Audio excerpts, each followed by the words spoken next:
166 anos da Santa Casa. Alguns nos conhecem de longa data. Para outros, parece que foi ontem. O tempo é relativo, é precioso. Sejam as décadas que nos trazem experiência, sejam os segundos decisivos que salvam vidas. E por falar em tempos, os de agora não estão sendo fáceis.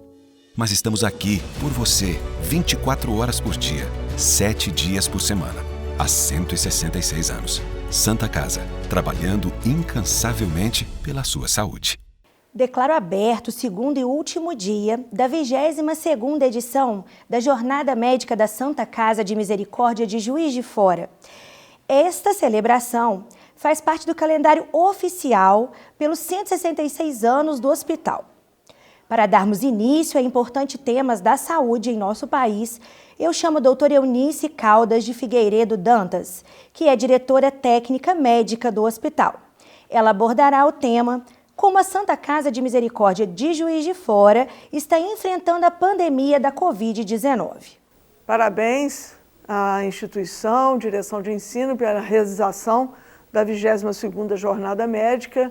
Eu estou aqui hoje para falar um pouco para vocês sobre como a Santa Casa está enfrentando essa questão da pandemia do coronavírus, né, Covid-19, como é que a Santa Casa está inserida nesse contexto dentro da saúde de Juiz de Fora e da macro-região Sudeste. A Santa Casa, historicamente, é referência na assistência, né? E frente a essa pandemia, imediatamente quando começou a se falar na presença do Covid-19 no Brasil, a Santa Casa, naquela semana de março, estava reunida para estabelecer um processo de gestão do corpo clínico. E naquele momento, nós instituímos um grupo, um comitê gestor, para enfrentar a pandemia do coronavírus, um comitê multidisciplinar, que passou a se reunir diariamente, estabelecendo as regras do jogo dentro da Santa Casa. Nós somos um dos hospitais referência para receber os pacientes do Sistema Único de Saúde, suspeitos ou confirmados com Covid-19, e somos também um hospital que recebe pacientes de convênios da nossa operadora de saúde própria, o PLASC, e particulares. Era necessário se estabelecer um fluxo correto de recebimento desses pacientes, visando uma segurança tanto para os usuários da Santa Casa, quanto para a nossa equipe assistencial. Então foi definido um fluxo desde a nossa porta de entrada, que é no serviço de urgência e emergência, com uma entrada exclusiva, com uma área exclusiva para o atendimento a esses pacientes. E à medida que você vai entendendo essa linha de cuidado, a Santa Casa desenhou internamente toda essa linha. Um andar só para receber os pacientes suspeitos, só para os pacientes positivos. Nós já estávamos com uma unidade de terapia intensiva em fase final para a inauguração esse ano, e ela foi imediatamente ativada pela presidência da Santa Casa, à época, para iniciar o atendimento ao paciente Covid-19. Contratamos as equipes assistenciais para esse atendimento, e isso nós temos que parabenizar a nossa equipe da Santa Casa, toda ela, médicos, enfermagem, fisioterapeutas, assistentes sociais, psicólogos, enfim, toda a equipe, desde o nosso funcionário da higiene e limpeza, da hotelaria, até a nossa gestão maior, pelo compromisso nessa assistência e em entender como é diferente o atendimento ao paciente com Covid. A todo momento, nós entendemos e captamos uma situação diferenciada ocorrendo, e aí o comitê define, discute e estabelece uma nova forma de fazer, um novo fluxo para fazer, para que a gente consiga garantir essa segurança, tanto ao paciente suspeito ou positivo, quanto aos outros pacientes que necessitam dessa instituição para serem cuidados. A Santa Casa está atenta a todas essas variáveis o tempo todo, discutindo com todas as equipes o tempo todo. o nosso laboratório estabeleceu local apropriado para as coletas, tanto internamente quanto para aqueles que procuram a instituição e precisam fazer o exame externamente para definir estão ou não estão infectados com coronavírus, qual vai ser a conduta para aquele paciente. Então, teve definição de fluxo de internação, de fluxo de laboratório, de fluxo para assistencial mesmo, a questão do médico dentro da terapia intensiva ou não, como que o paciente, para uma grande cirurgia que precisa de CTI depois da cirurgia, como é que nós íamos abordar esse paciente? Então, nós estamos fazendo no pré-operatório desses pacientes a testagem para o coronavírus, porque aí você já previne toda a questão de como nós vamos caminhar com esse paciente no pós-operatório imediato, ou se aquela cirurgia vai mesmo ocorrer ou não, pelos riscos que podem ocorrer a esse paciente. Então, a nossa preocupação vai desde o acolhimento desse paciente na porta da Santa Casa, eletivo ou de emergência, até a alta responsável desse paciente. A nossa equipe avalia a alta dentro da instituição, se ele está dentro de um CTI e é um CTI dos pacientes de isolamento respiratório, quando ele recebe alta, ele vai para unidades de internação específicas para ele, para que ele mantenha esse cuidado de precaução respiratória dentro de uma alta responsável. E depois, o momento da alta hospitalar, que é um momento também muito importante, porque alguns pacientes, eles já estão clinicamente estáveis, mas precisam de um acompanhamento pós. E as nossas equipes estão o tempo todo monitorando isso.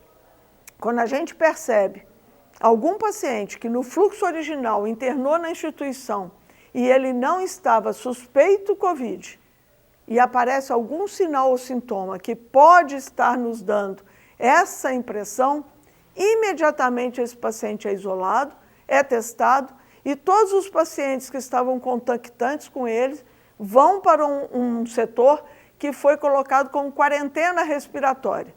Se esse paciente é positivo, todos os outros pacientes são testados. Se esse paciente é negativo, todos os pacientes podem voltar à unidade de origem.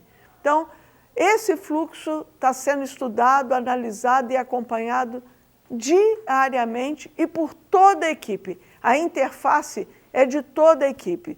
A qualquer momento, tanto a direção, quanto o Serviço de Controle de Infecção Hospitalar, quanto a nossa equipe médica assistencial, qualquer dúvida, fazemos contato imediato uns com os outros e redefinimos o fluxo se necessário for.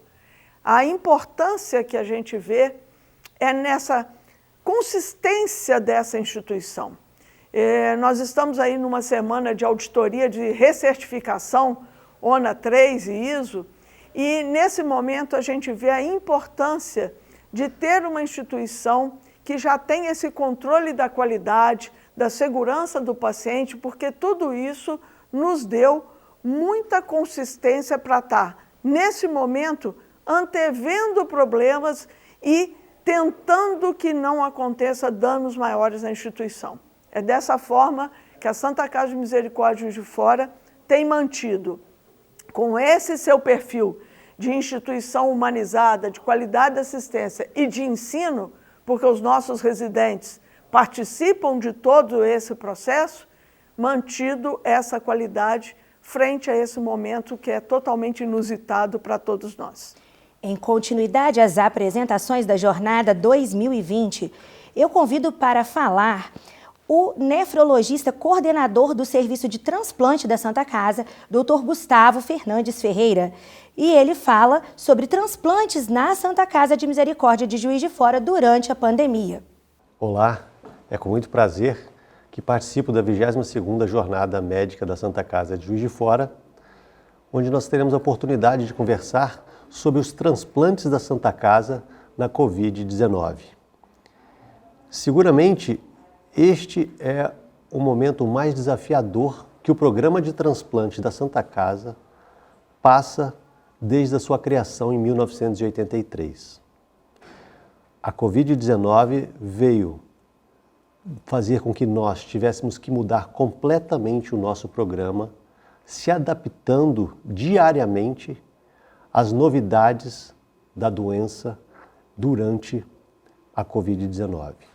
Dessa forma, eu vou trazer aqui para vocês essa apresentação que nós fomos desenvolvendo durante todo o período do aparecimento da doença em nossa região e quais foram as medidas tomadas até o momento. Hoje, dia 13 de agosto, novas mudanças poderão ocorrer, mas vou passar para vocês aqui agora o que foi feito até o momento. Declaro não haver qualquer conflito de interesse nessa minha apresentação. Então, nós adentramos o ano de 2020 sem a menor imaginação de que tudo isso poderia acontecer conosco este ano. No dia 5 de janeiro desse ano, a OMS dá a sua primeira comunicação dos primeiros 40 casos na China. Até então, nós ainda não ouvíamos falar nada de Covid aqui no Brasil. No dia 30 de janeiro, a OMS declara uma emergência mundial. No dia 26 de fevereiro, a Organização Mundial de Saúde, no dia 26 de fevereiro, o Brasil tem o seu primeiro caso diagnosticado. Até então, não imaginávamos o tamanho do problema que enfrentaríamos. No dia 11 de março, a OMS declara a pandemia. Neste momento, já começamos a nos preparar para o tamanho do problema. No dia 14 de março, Juiz de Fora tem o seu primeiro caso confirmado. E no dia 17 do mesmo mês, nós temos o primeiro óbito no Brasil relacionado à doença. Dessa forma, no dia seguinte, dia 18 de março, nós suspendemos o nosso ambulatório de avaliação pré-transplante. Então essa foi a primeira medida a ser tomada. Suspendemos os nossos atendimentos para novos pacientes que iriam ser avaliados para o transplante renal.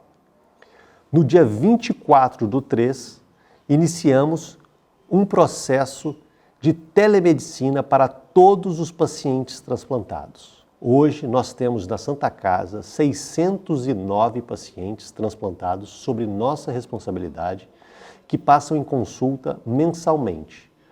Para evitar a exposição desses pacientes a um risco de aglomeração e contato, iniciamos o processo de telemedicina, consulta à distância, exceto para pacientes que necessitariam de estar presente na consulta. E isso foi delineado caso a caso. Dessa forma, nós suspendemos também, no dia 30 de abril, os transplantes com doador vivo. Só iríamos realizar os transplantes com doador falecido a partir de então. Então, suspendemos em abril também o transplante com doador falecido. E, depois de nos prepararmos completamente, no dia 26 de maio, temos o nosso primeiro paciente transplantado, diagnosticado com Covid. E essa foi uma experiência muito dura. O paciente do estado do Rio de Janeiro, transplantado há 9 meses, que já estava em casa há bastante tempo, em boas condições clínicas, dá entrada ao nosso hospital com um quadro inespecífico e em menos de 24 horas evolui com insuficiência respiratória, choque séptico refratário e óbito em 48 horas. Foi uma surpresa muito desagradável para a nossa equipe de transplante. Foi a primeira vez que a nossa equipe se depara num paciente transplantado com um paciente com Covid-19. A partir daí, nós iniciamos uma mudança dentro da unidade de transplante para evitar o contágio intra-hospitalar. Mas, infelizmente, no dia 5/6, identificamos que 3 pacientes que estavam internados dentro da nossa unidade foram contaminados dentro do hospital. Fizemos o teste em toda a nossa equipe e esses 3 pacientes foram deslocados para a unidade de Covid. Todos conseguiram sair sem nenhuma intercorrência maior. No dia seguinte, resolvemos fazer um screening em toda a equipe de transplante. A Santa Casa prontamente convidou e convocou todos os profissionais de saúde da unidade de transplante a realizar testes, pois todos eles entraram em contato com esses pacientes dentro da unidade de transplante. E até aquele momento a gente não tinha todos os EPIs para, uma vez que a gente não identificava que aqueles pacientes eram possíveis pacientes COVID, nós estávamos tratando esses pacientes conforme o protocolo anterior. Acreditávamos que a gente tinha ali uma zona livre de COVID, mas a doença rapidamente pode se alastrar. E o que aconteceu? Nós fomos e dosamos a sorologia e PCR em 36 profissionais de saúde. A grande maioria deles da área da enfermagem, seguido da área médica. E desses 36 profissionais, de toda a parte de limpeza, enfermagem, fisioterapia, psicologia, médicos, auxiliares, todos esses profissionais foram testados. Todos os profissionais que passavam a ter contato direto com pacientes transplantados. Identificamos que 22% desses pacientes, desses profissionais que lidavam diretamente com o transplante, estavam contaminados também. Todos eles assintomáticos. E nenhum evoluiu com necessidade de internação. Bom, dessa forma, nós evoluímos para a quantificar o número de pacientes transplantados. Então, o primeiro caso nosso foi na última semana de maio. A partir daí, nós fomos crescendo, aparecendo novos pacientes transplantados com Covid. E hoje, nós temos 24 pacientes transplantados que tiveram um diagnóstico de Covid. E, para nossa alegria, nas últimas 3 semanas, a incidência do diagnóstico de Covid na nossa população de transplantados caiu, sendo que há 3 semanas nós tivemos nenhum diagnóstico, há 2 semanas atrás apenas um, e há 1 semana atrás apenas um paciente com Covid. E como é que evoluiu esses pacientes? Desses 24 pacientes que apresentaram a Covid, nós tivemos uma mortalidade global na ordem de 20,8%. E como é que eles se comportaram? Desses, 4 não precisaram internação. Nós conseguimos fazer o acompanhamento ambulatorialmente. Nenhum desses morreu. 12 foram para enfermaria, sem necessidade de UTI. Desses, apenas um faleceu, dando 8% de mortalidade. 8 pacientes necessitaram de ir para terapia intensiva. Desses, 3 não precisaram de intubação, ou seja, intubação orotraqueal. E tivemos uma mortalidade de 33% nesses pacientes. Já aqueles que foram para terapia intensiva e necessitaram de intubação, tivemos uma mortalidade de 60%. É uma doença muito grave para pacientes transplantados. No início do aparecimento da pandemia, se discutia muito se os transplantados estariam protegidos ou não pela imunossupressão com relação à Covid-19. Mas agora já se sabe que a doença é muito grave em pacientes transplantados, em pacientes imunossuprimidos. Bom, dando seguimento à nossa timeline, estamos em maio, no dia 8 de junho, nós iniciamos a realizar o PCR de Covid em todos os nossos receptores para transplante. Não só os doadores já estavam fazendo o PCR, ou seja, toda vez que se ofertava um órgão para nós, já tinham sido testado esse doador. Agora, nós estávamos também testando os nossos receptores. No entanto, entre coletar o exame e ter o resultado, nós não tínhamos tempo suficiente para aguardar o implante do rim. Coletávamos antes do transplante, mas realizávamos o transplante e só tínhamos o resultado no dia seguinte. Essa experiência não foi das melhores.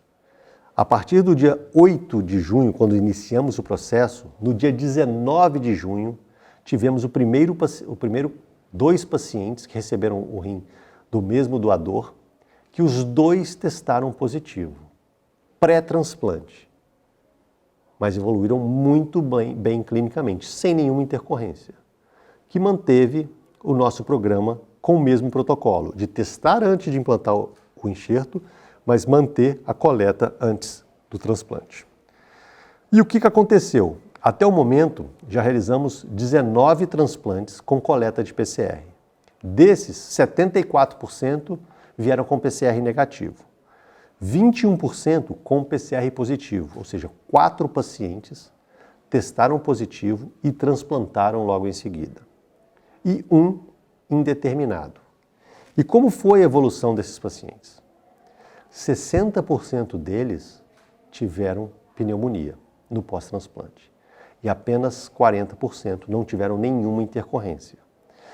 Desses 60% que tiveram uma pneumonia, foram pneumonias graves. Um paciente veio a óbito, esse paciente que teve o PCR indeterminado. Não podemos afirmar que era Covid, mas também não podemos descartar que era Covid. A apresentação clínica era muito diferente do habitual que a gente está acostumado. E não tinha uma apresentação semelhante à da Covid-19. 2 pacientes evoluíram com uma pneumonia, uma precisando de intubação e outra apenas com tratamento clínico na enfermaria. Dessa forma, a partir do dia 18 de julho, mês passado, nós iniciamos a realizar o PCR no pré-transplante e só realizar o implante do enxerto após o resultado do PCR. Então agora, nós reativamos no dia 18/7 desse ano o transplante com doador vivo, com realização do PCR pré-transplante, mantemos o transplante com doador falecido, somente com o resultado de PCR da Covid pré-transplante negativo. Caso contrário, o paciente não vai para o transplante. Já realizamos 2 transplantes com PCR pré-transplante, o tempo de isquemia ficou adequado, conseguimos uma parceria com um laboratório que libera no mesmo dia o resultado, dessa forma a gente consegue manter a atividade de transplante. Bom, e quantos transplantes nós já conseguimos realizar esse ano? 67 transplantes.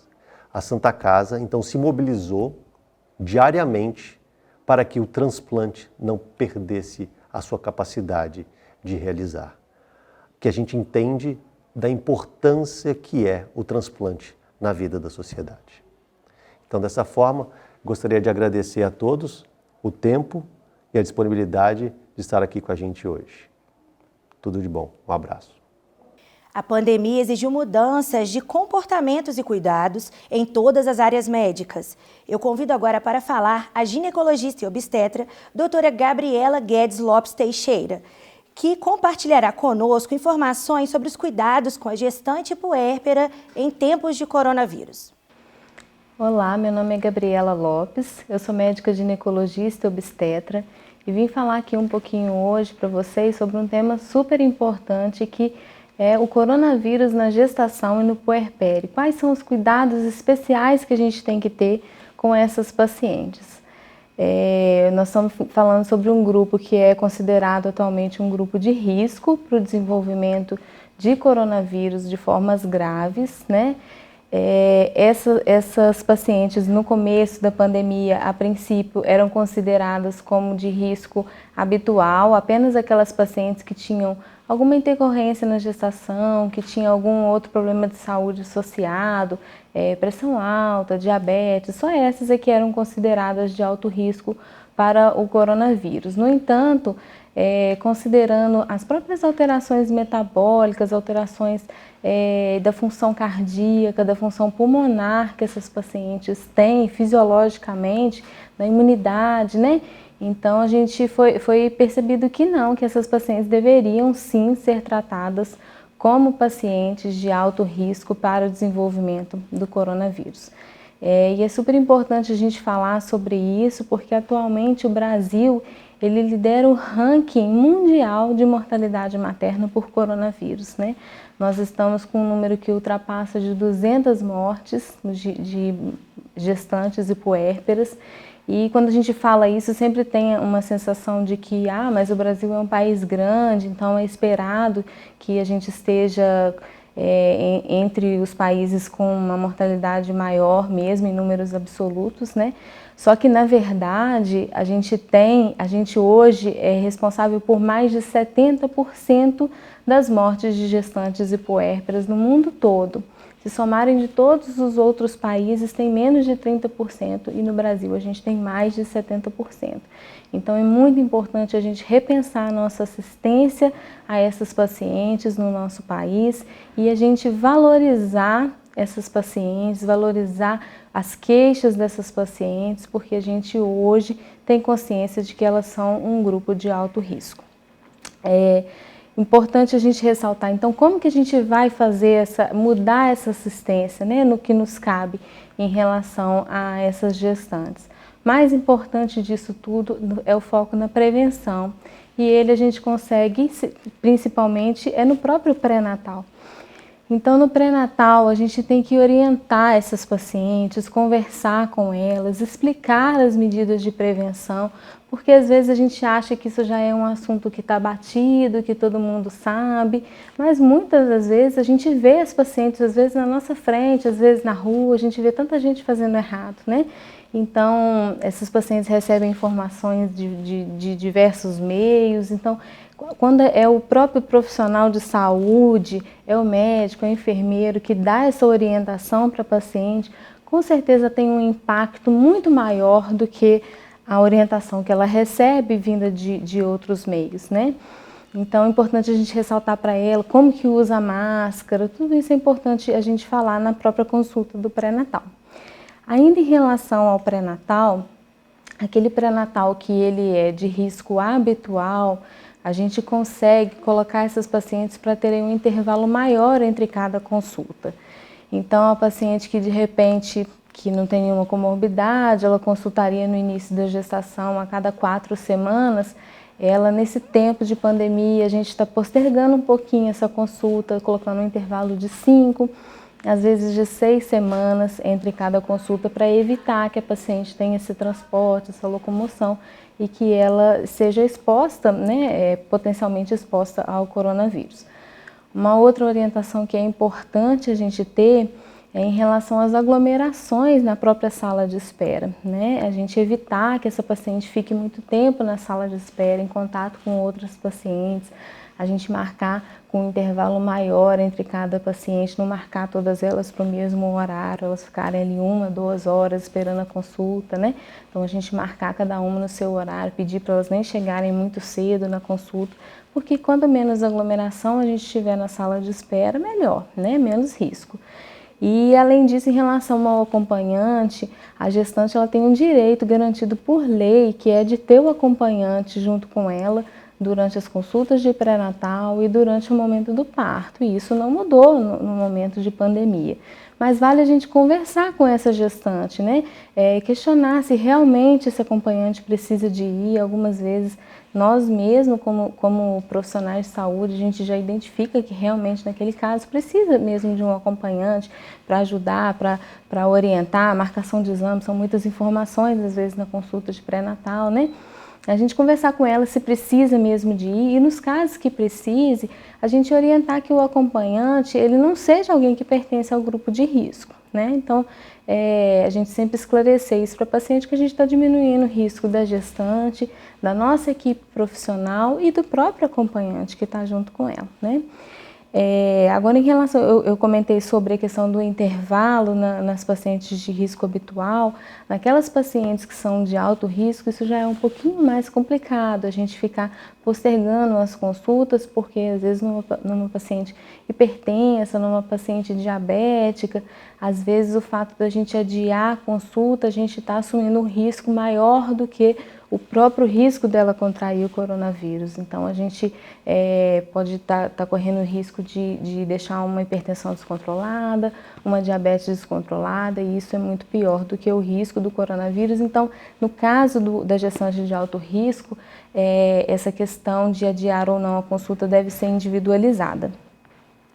Outras coisas também importantes, a gente evitar exames desnecessários, né? A gente antes tinha aquele costume de, por volta de 18 semanas, a paciente pedia para fazer um ultrassom para dar uma olhadinha no sexo do bebê, e a gente entende a ansiedade que elas ficam, né? Mas agora, nesse momento, a gente deve segurar um pouquinho a onda, às vezes falar, olha, vamos esperar, daqui a pouco tem que fazer o morfológico, esse sim é um exame que a maioria das vezes a gente não vai contraindicar nesse momento, ele é indicado, e aí você vai ver o sexo do bebê, dentre outras coisas tão importantes também no exame do ultrassom morfológico. Então, só citando um exemplo, a gente deve evitar fazer exames que não são necessários nesse momento, né?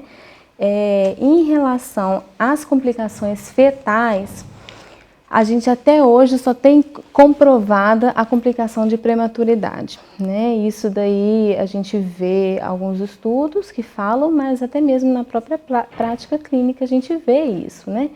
Algumas das vezes, e alguns estudos sugerem que a própria paciente ela tem um risco aumentado de desenvolver um trabalho de parto prematuro, mas a bem da verdade é que a maioria das vezes não é isso que acontece. A maioria das vezes a paciente ela apresenta uma forma grave, e nos casos que a gestação ela não está ainda a termo, né, que o bebê ainda é considerado prematuro, muitas das vezes é indicada a interrupção da gestação por conta da gravidade, por conta da gente estar necessitando que essa paciente tenha uma oxigenação melhor, né, que isso representaria, a manutenção da gestação representaria um risco para a gestante e um risco para o feto, então é indicada a interrupção da gestação precoce e às vezes o bebê acaba nascendo prematuro.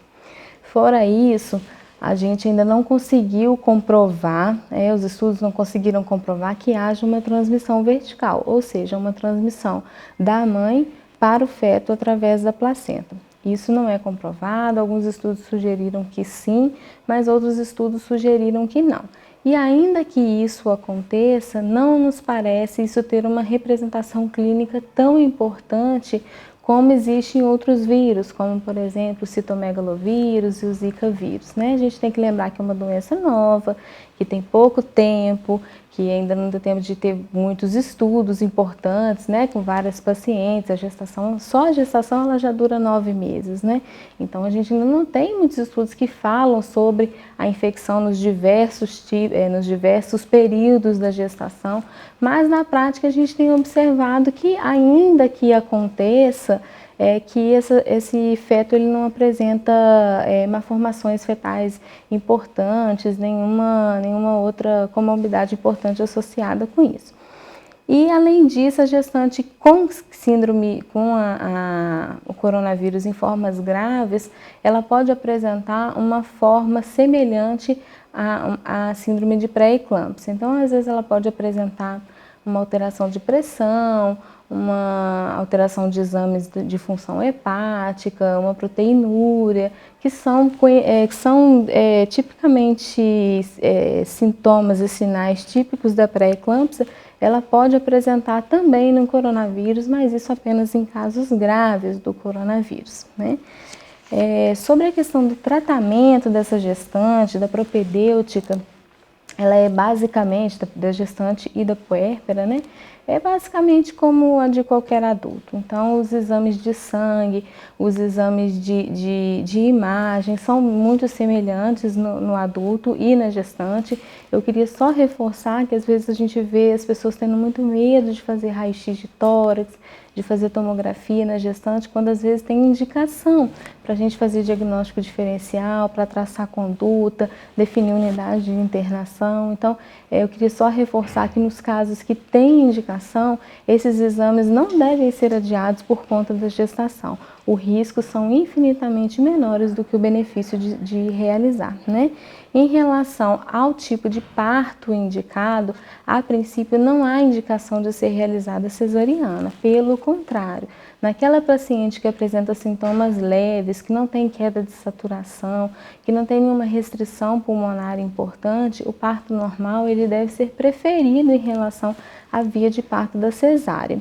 Agora, naquelas pacientes que elas apresentam uma diminuição da saturação, que apresentam sintomas de gravidade, aí realmente o parto normal ele está contraindicado e aí seria indicada a cesariana. Naquelas pacientes, igual, como eu falei, né, de baixo risco, foi mostrado que o parto normal diminuiu a necessidade de internação em UTI depois, diminuiu a gravidade dos sintomas posteriormente ao parto. Então, nesses casos, o parto normal ele seria até mesmo indicado. E nesses momentos a gente tem que sempre lembrar da proteção da equipe médica, da equipe de enfermagem, né, durante o trabalho de parto, seja parto normal, seja da cesárea, todo mundo se protegendo para evitar de ter transmissão, né? E eu queria falar um pouquinho, terminar um pouco essa apresentação, falando para vocês, trazendo uma imagem, uma mensagem de esperança nesse momento tão difícil que todos estão passando, às vezes mais, às vezes menos, né?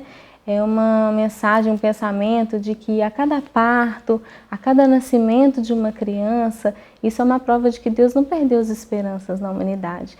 Então, a mensagem que eu quero deixar é: vamos cuidar bem das nossas gestantes, né? Elas têm uma missão, um papel fundamental, único e lindo na nossa sociedade, que é a maternidade.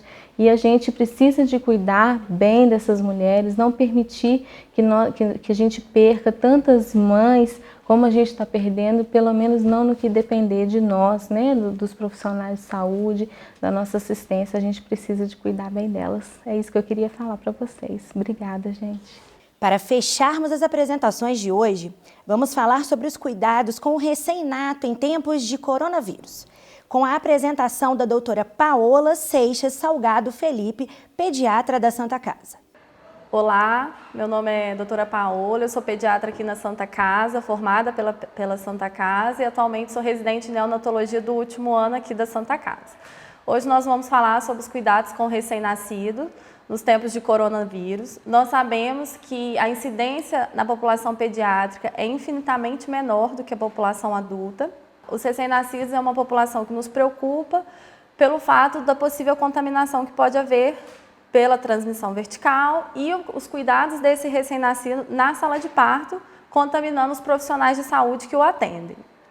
Dessa maneira, uma anamnese obstétrica adequada, identificando as mães que são suspeitas ou que são confirmadas para coronavírus e identificando os fatores de risco perinatais associados a uma possível necessidade de reanimação neonatal são fundamentais para a gente atender esse recém-nascido, desde a admissão no hospital quanto acompanhamento durante a sua alta, após a sua alta. Nós sabemos que a transmissão se dá por meio de gotículas respiratórias, aerossóis e de contato, mas já existem relatos sobre a transmissão vertical. Já existem evidências do vírus no líquido amniótico, no cordão, no sangue do cordão e no leite materno. Contudo, a gente sabe da presença, mas não sabe do significado clínico que isso traz para o recém-nascido. A maioria deles, filhos de mães suspeitas ou confirmados por coronavírus, são assintomáticos e não se consegue confirmar a doença neles. A maioria não desenvolve sintomas respiratórios e sim neurológicos, hipoatividade, irritabilidade, instabilidade térmica, e há relatos recentes de dilatação de coronárias nos recém-nascidos. Quanto ao tipo de parto, não há contraindicação formal ao trabalho de parto vaginal. A mãe que não tem coronavírus ou que é suspeita ou confirmada, mas clinicamente estável, consegue respirar bem, mantém uma boa saturação, ela se beneficia do parto vaginal. Contudo, nós temos que lembrar da excreção fecal do vírus, podendo ser uma possível fonte de contaminação. Caso a mãe esteja cansada, a mãe que seja confirmada para coronavírus, esteja cansada, não mantém uma boa saturação, ela deve ter sua gestação interrompida. Daí a gente vê relatos de maiores casos de partos prematuros durante a pandemia, mas possivelmente pela via de parto por indicação obstétrica, materna, e não por sofrimento fetal. E qual a importância da gente conhecer bem a transmissão vertical? Para a gente fazer um atendimento adequado a esse recém-nascido, principalmente na sala de parto e após a alta. Toda gestante que for suspeita ou confirmada para coronavírus, ela deve manter o uso de máscara cirúrgica desde a admissão.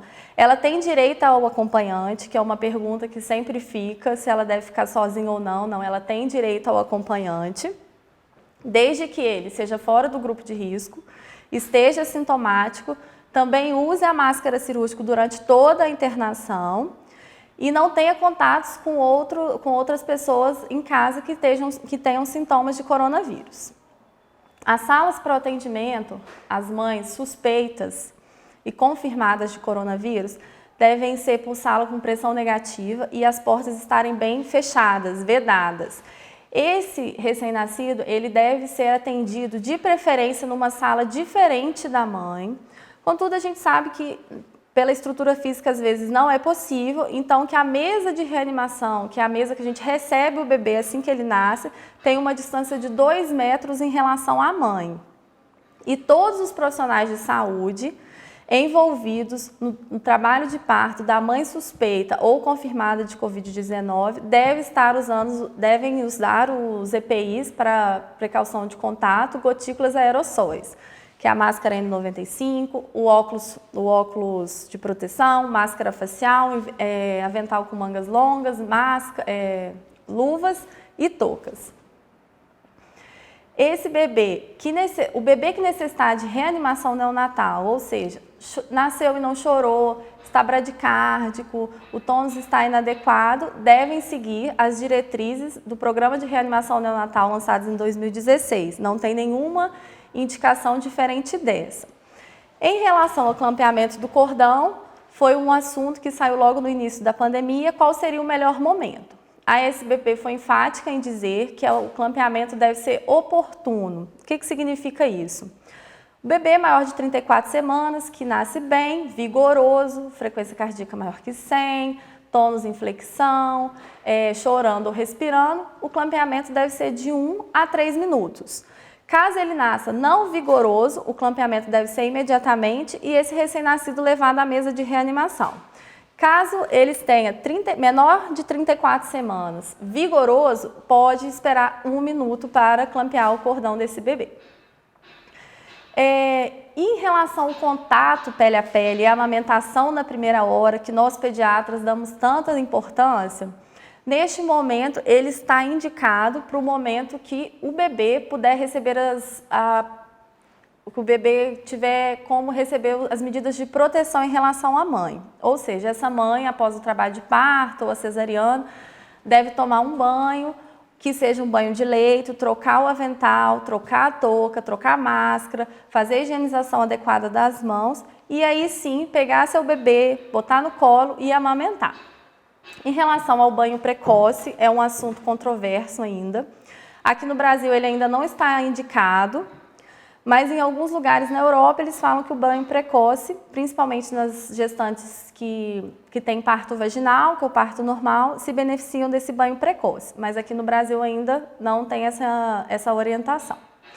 Todo bebê, filho de mãe suspeita ou confirmada, ele deve ser transferido em incubadora. E o transporte, antes de realizar o transporte, o profissional de saúde deve trocar o avental, trocar a luva, higienizar as mãos novamente e paramentar de novo. Não é necessário trocar os EPIs faciais que ele já está utilizando. Em relação aos bebês que nascem bem e que sejam de mães não suspeitas, eles vão para alojamento conjunto conforme todo o protocolo. E os que nascem filhos de mães suspeitas ou confirmadas, eles também vão para o alojamento conjunto, tomando as medidas de precaução de contato e respiratórias adequadas. Essa mãe deve amamentar esse bebê, sempre usando máscara cirúrgica e lavando as mãos antes e após o contato com o recém-nascido. E pode manter o acompanhante desde que seja sintomático, esteja usando luvas e esteja usando máscara e não tenha sintomas, né? E assim como na sala de parto, no alojamento conjunto, é indicado que o berço que o bebê fique tenha distância de 1 a 2 metros em relação à sua mãe, de preferência 2 metros.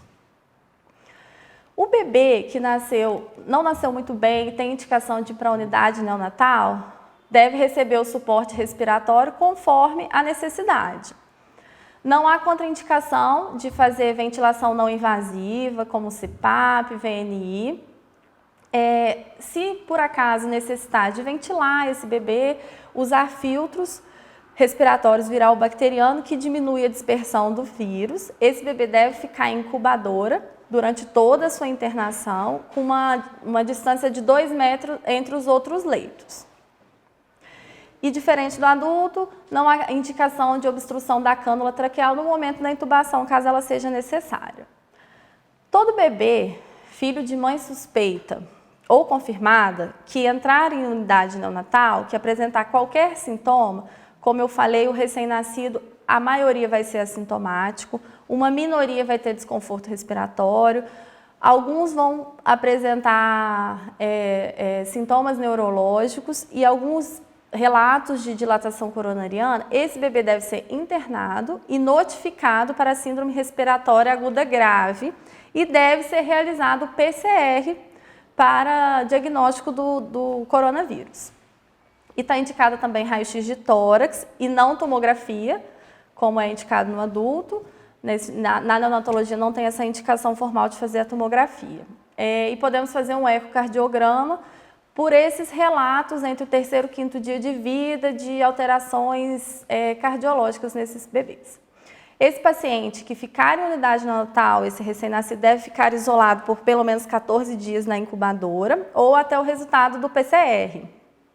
Está indicado o uso de antibiótico se tem a comprovação ou suspeita clínica e laboratorial de co-infecção bacteriana. Fora isso, não tem que colocar o antibiótico para o recém-nascido, não. Caso seja necessário aspirar esse bebê, deve ser feito por aspiração fechada, o taquequer que a gente utiliza. E os pais que tiverem sintoma, a mãe ou o pai, não deverá visitar esse bebê durante a unidade, durante essa internação. O bebê que é proveniente da comunidade, que é recém-nascido, que é o bebê até 28 dias, ele também pode apresentar algum sintoma e nós vamos classificá-lo como suspeito caso algum cuidador, acompanhante, pai e mãe, tenha suspeita ou confirmação do coronavírus. E aí esse bebê também tem indicação de internação e investigação para síndrome respiratória aguda. Em relação à alta, não há indicação de postergar a alta nos tempos de coronavírus. Ou seja, o bebê nasceu bem, a mãe está bem também, ela sendo ou não portadora da doença, a alta é em 24 a 48 horas, conforme o protocolo do hospital. Deve ser orientado a manter a quarentena por 14 dias, com as medidas de isolamento, conforme as orientações do Ministério da Saúde, né? Evitar as visitas, conversar lá com os avós, né? Se for para ficar lá para ajudar, que fique dentro da casa, não fique pegando, né? Assim, saindo e voltando. Em relação à amamentação, que é uma dúvida que no início foi muito importante, a amamentação não está contraindicada, pelo contrário, ela deve ser realizada. Já existem relatos de vírus no leite materno, porém, não tem potencial de infectar esse bebê. Até hoje, as orientações é manter o aleitamento materno caso a mãe deseje. E caso a mãe tenha o coronavírus, esteja clinicamente bem, ela pode manter a amamentação tomando os cuidados, usando máscara, evitando falar, tossir ou espirrar durante a amamentação. Antes e após de pegar o seu bebê, lavar as mãos. Caso ela esteja em casa, ela tem alguém para ajudar, os cuidados com o recém-nascido, banho, troca de roupa, troca de fralda, de preferência ser feito por outra pessoa. E toda vez que for amamentar esse bebê, trocar a máscara de preferência. Caso a mãe esteja muito sintomática, e não consiga amamentar seu bebê, esteja internada, seja na enfermaria, seja na UTI, ela pode ordenhar esse leite e esse leite ser ofertado ao seu bebê por meio de copinho, colher ou sonda, caso ele seja prematuro ou tenha alguma dificuldade para sugar. Então, uma mensagem importante da aula, da nossa conversa, é essa: a amamentação não está contraindicada. Os benefícios da amamentação para o recém-nascido, para a mãe, são infinitamente maiores do que a expressão da presença do vírus no leite materno. Temos que lembrar que agora é o agosto dourado, né? Então, assim, isso é uma pergunta que sempre chega no consultório, não está contraindicado, devemos incentivar. Em relação ao acompanhamento ambulatorial, acho importante falar, porque às vezes as mães não querem sair de casa com os seus bebês para fazer a primeira visita ao pediatra. Mas ela é indicada, principalmente no final da primeira semana, para o pediatra avaliar o estado de hidratação do bebê, como é que anda a amamentação, como é que está a alimentação desse bebê, se ele está equitérico ou não. Os testes de triagem neonatal, atualmente, né, o teste do pezinho era feito no 3º ou 5º dia de vida, está sendo feito antes da alta, mas mesmo assim é importante procurar o pediatra na primeira semana. E conversar com essa mãe, acalmar a mãe, que todos nós estamos um pouco ansiosos na pandemia. As mães, então, dos recém-nascidos estão mais, né, com medo, né? Estendendo um pouquinho em relação aos lactentes pré-escolares e escolares, são as crianças maiores, também tem indicação de manter a consulta pediátrica ambulatorial conforme a necessidade. E é importante também manter o calendário vacinal atualizado, conforme o Ministério da Saúde. Eu queria agradecer à Santa Casa a oportunidade dessa aula. Obrigada.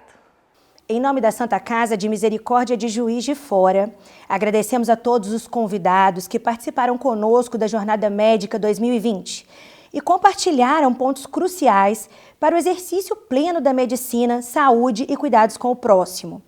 Em tempos de isolamento social, a Santa Casa, comemorando 166 anos, sustentou a agenda desta jornada de conhecimento através da digitalização de todas as apresentações que foram veiculadas aqui, em nosso canal oficial do YouTube.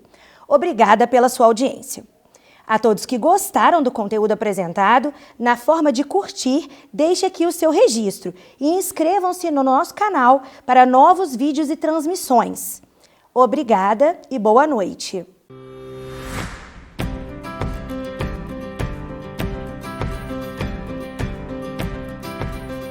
em 1854, fundação da Santa Casa de Misericórdia de Juiz de Fora. 1898, as obras do segundo prédio da Santa Casa são concluídas. 1911, a Santa Casa já conta com vários pavilhões e é construída uma nova sala de cirurgia. 1983, realização do primeiro transplante de rins na Santa Casa, que é também o primeiro transplante de órgãos da região. 1984, a Santa Casa lança sua operadora de saúde, o Plask. 2010, posse da diretoria formada por Dr. Renato Loures, Dr. Carlos Adolfo de C. Pereira e Padre José Leles da Silva. 2011, inauguração do Espaço Clínico Santa Casa Plask Centro. 2013, a Santa Casa é certificada como Hospital de Ensino pelos Ministérios da Saúde e da Educação e conquista certificação ISO 9001-2015. 2014, inauguração de novas alas dos 11º e 12º andares com 55 apartamentos, nova unidade coronariana, central de material esterilizado e sala de endoscopia. 2015, inauguração da nova unidade de neonatologia, ampliando de 16 para 30 leitos, posse do atual presidente Arnaldo Vilela de Andrade. 2017, realização do primeiro transplante de fígado de Juiz de Fora e região. 2018, conquista do selo ONA Excelência, a certificação máxima de acreditação nacional e renovação do título de Hospital Amigo da Criança, além de ser a maior unidade transplantadora renal de Minas no ano. Inauguração do Espaço Clínico Santa Casa Plask e Benfica. 2019, a Santa Casa atinge a marca de 1000 transplantes realizados e dá início às obras da construção de novos leitos de unidade de terapia intensiva. 2020, a Santa Casa completa 166 anos de história, entrega novos leitos de UTI, dobrando sua capacidade operacional e inaugura nova portaria, com acessos que permitem melhor fluxo e mais conforto, agilidade e segurança.